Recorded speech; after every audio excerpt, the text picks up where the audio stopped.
Media Autosoner berjumpa lagi dengan Auto Plaza. Kali ini Auto Plaza mengisahkan perjalanan Tarwi dari Surabaya menuju Jakarta. Pria berusia 79 tahun ini masih tampak energik dan tak mau kalah dengan pembalap muda yang lain. Di sini Auto Plaza bertugas mengawal perjalanan Tarwi dari Surabaya menuju Jakarta dengan menaiki DFSK Glory 560. SUV asal Tiongkok ini lumayan handal selama di perjalanan. Tantangan yang dijumpai Tarwi selama perjalanan sangatlah beragam, mulai dari hujan, panas yang menyengat, jalanan yang menanjak, hingga bersua dengan kendaraan berat seperti truk. Semangat Tarwi benar-benar tak luntur, ingin mengulang kisah perjalanannya 10 tahun lalu untuk kembali mengenjot dari Surabaya, Jakarta. Fisiknya benar-benar teruji sebagai atlet balap sepeda endurance. Padahal orang tua seusianya banyak yang lebih memilih berdiam diri di rumah bersama cucu kesayangan. Tarwi memang berbeda.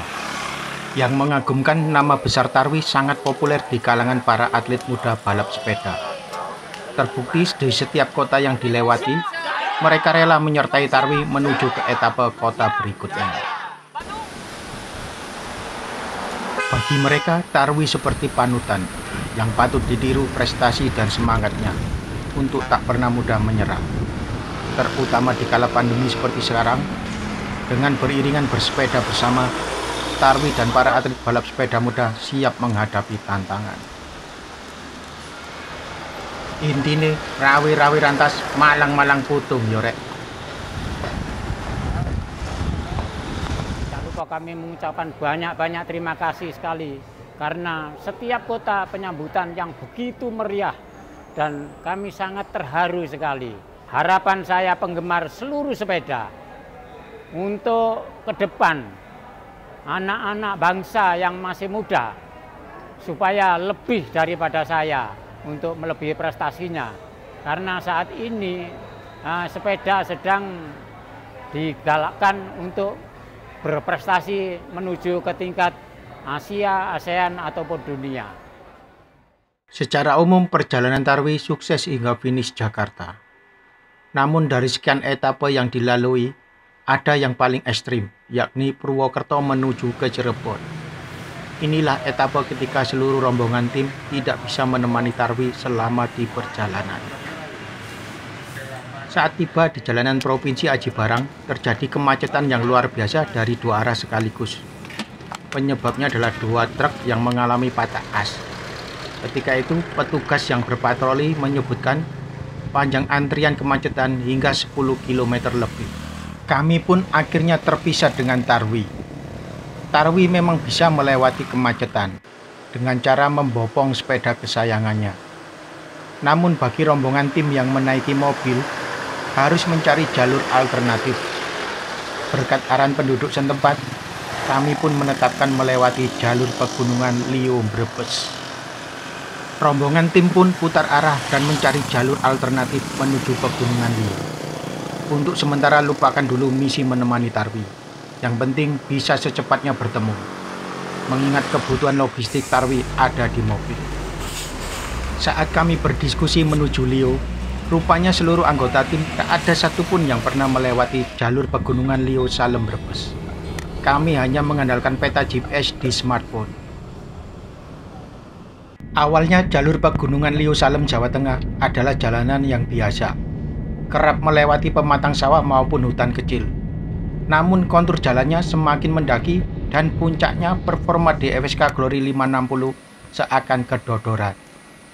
Padahal tak jarang memainkan gigi transmisi Triktronic di gigi 1 dan 2. Akhirnya Auto Plaza pun tertinggal dari mobil rombongan lainnya yang menaiki Toyota Kijang Innova Reborn dan Mitsubishi Xpander, di mana keduanya sama-sama memakai transmisi matic.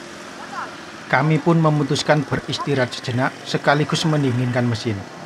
Harapannya performa mesin kembali normal seperti sedia kala.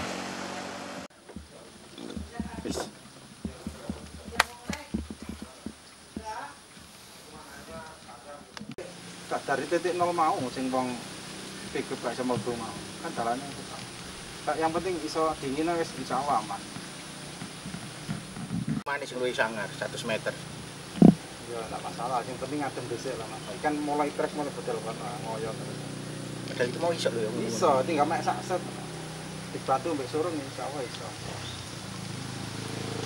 Kan alas start ya. Akhirnya kami pun berbekal batu dan kayu. Meski maju hanya semeter, kami yakin DFSK Glory 560 bisa melewatinya. Namun tiap kali maju semeter hingga 10 meter, kami kelelahan. Alhasil kami pun beristirahat kembali di pinggir jalanan Pegunungan Liau, yang memang ternyata masuk kriteria rute ekstrim alias jalur tengkorak, di mana KNKT pernah menetapkan bahwa jalanan alternatif Liau Salem Brebes adalah jalur maut yang kerap meminta korban jiwa.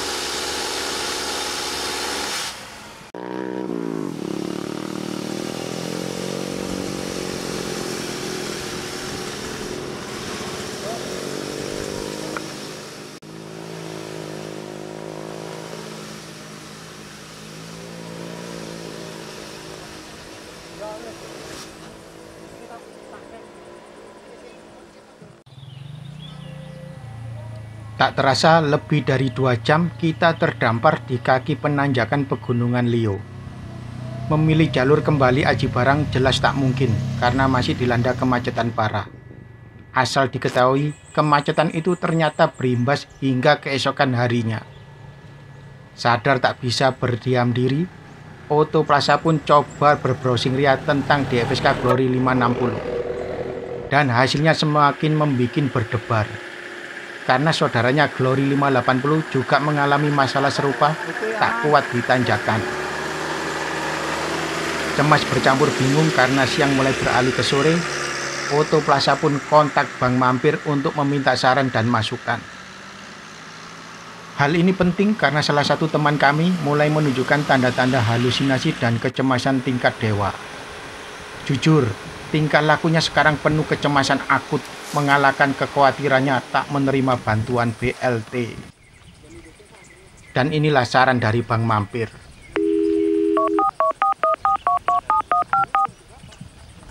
Coba tenang dulu. Sekarang pindahkan transmisi dari D ke S. Tapi jangan dipindahkan secara manual ke gigi 1. Cukup pindahkan ke S atau Sport ya.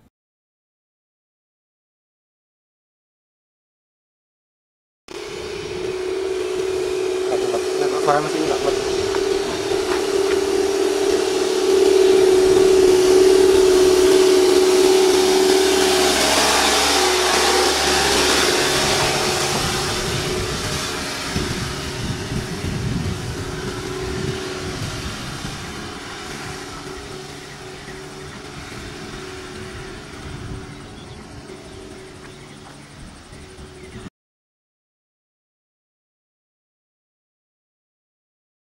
Jadi persepsi yang menyatakan gigi 1 adalah area torsi terbesar adalah keliru.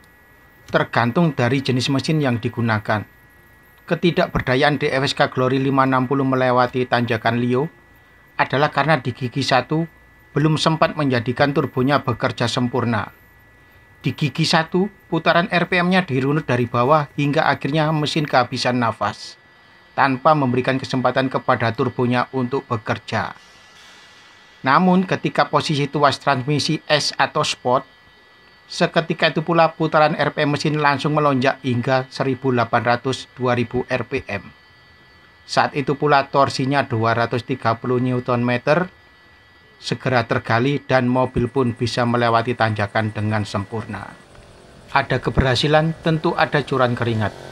Giliran tim Mediatarwi yang kini harus bersusah payah berjalan kaki menuju mobil yang telah menunggu di puncak tanjakan Liau. Sebenarnya Auto Plaza ingin balik menyusul. Hanya saja lokasi putar balik yang aman sangatlah terbatas, mengingat bersebelahan dengan jurang. Untuk itu lebih baik menunggu dan berharap tak ada yang pingsan. Ambil nafas guys. Mana mobilnya? Terlalu menanjak lah. Terlalu menanjak. Mobilnya agak kuat. Ayo udah capek. Wes, naku.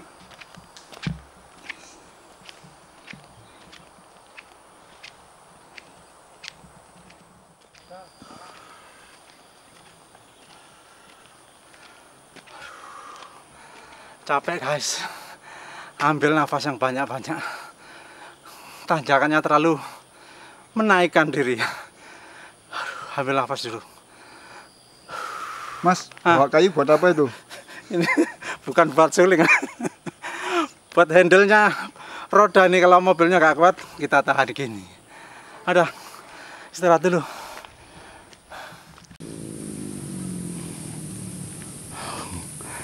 Trekking.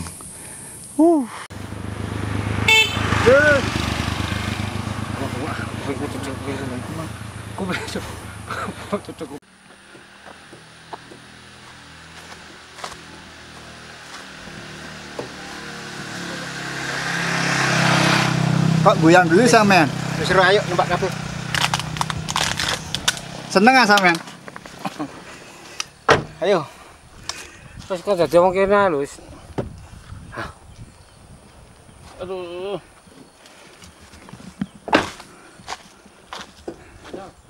Jalan kesetnya.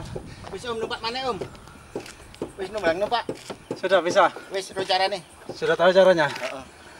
Ayo kita lanjutin. Ambil nafas di dalam. Ini buat apa, Bang? Bapak pulang. Bapak pulang. Kowe kementunge wijal. Ayo masuk. Aja. Akhirnya tuntaslah ujian tanjakan Leo yang memang lebih ekstrim dari Cangar Pacet Mojokerto. Pesan penting kali ini adalah pahamilah segala macam fitur yang ada di mobil dan gunakan dengan tepat dan optimal. Benar-benar pengalaman yang menggelorikan.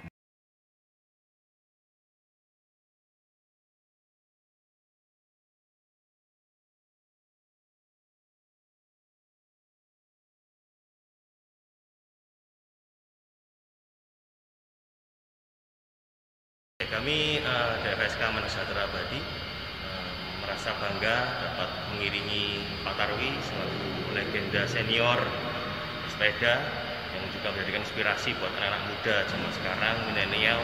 Dari semangat beliau juga bersepeda Surabaya Jakarta dengan jarak 1.100 kilo, beliau sanggup sampai dengan selamat, sampai dengan lancar di Jakarta. Ini juga menjadi suatu semangat bagi kami anak-anak muda semua, juga khususnya pembuktian bagi produk kami di FSK sanggup untuk mengiringi juga di perjalanan banyak jalan-jalan yang berliku, pegunungan, curam, namun puji Tuhan kami bisa sampai dengan selamat dan aman sampai tujuan. Sekali lagi menjadikan inspirasi buat kami semua anak-anak muda, semangat terus untuk dapat lebih baik lagi.